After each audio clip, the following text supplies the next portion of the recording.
Hi, boys and girls. I got a new set of books. This is called Nancy Clancy, the Super Sleuth, and it's written by Jane O'Connor and illustrations by Robin Glasser.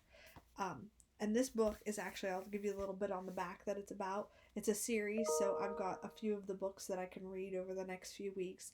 And this says Nancy Clancy is on the case. Nancy Clancy has everything she needs to be a super sleuth. Sleuth.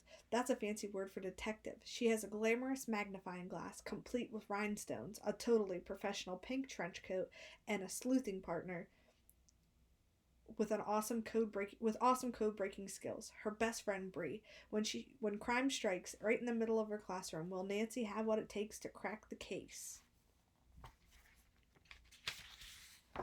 Hardly a mystery. And there you can see Nancy Clancy. Nancy Clancy was all set to solve a mystery. She had a fancy magnifying glass, complete with rhinestones. She had a spiral notepad and a flashlight. She had sunglasses, a hat with a floppy brim, and a pink trench coat. A trench coat was the kind of raincoat that detectives wore. Actually, here too, you can kind of see the fancy magnifying glass.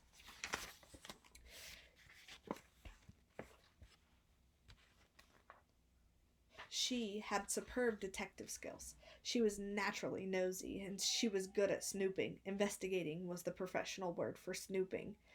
Really, the only thing Nancy was missing was a mystery.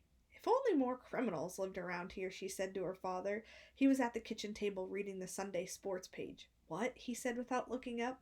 Nobody ever gets kidnapped. I bet there's never even been a jewel heist. Then, in case her dad didn't know, Nancy added, "That means a jewel robbery." Nancy sighed. I wish we lived somewhere like River Heights. That's where Nancy Drew lived. Nancy loved the Nancy Drew books. She had read 5 so far. In River Heights, criminals are lurking around every corner.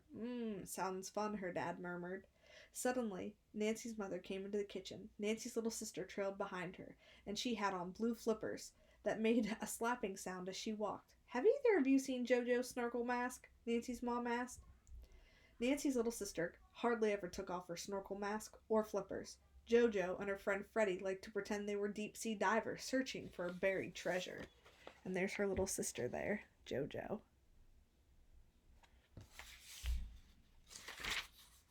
Nancy's mom poured herself coffee. We've looked everywhere. It's a mystery where it went. Mystery. Nancy just heard the magic word. Okay, so it wasn't a big deal mystery, but all great detectives had to start somewhere. So she spread her arms. Ta-da! Nancy Clancy, Super Sleuth, at your service. Honey, her mom smiled.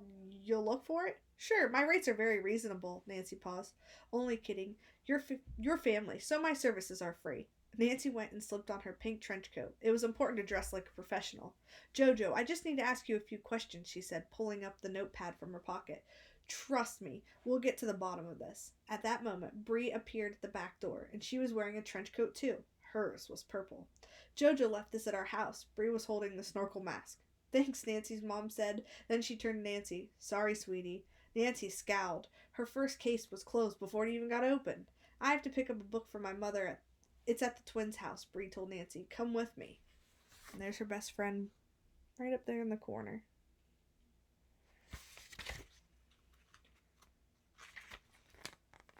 And chapter 2 is called Snooping.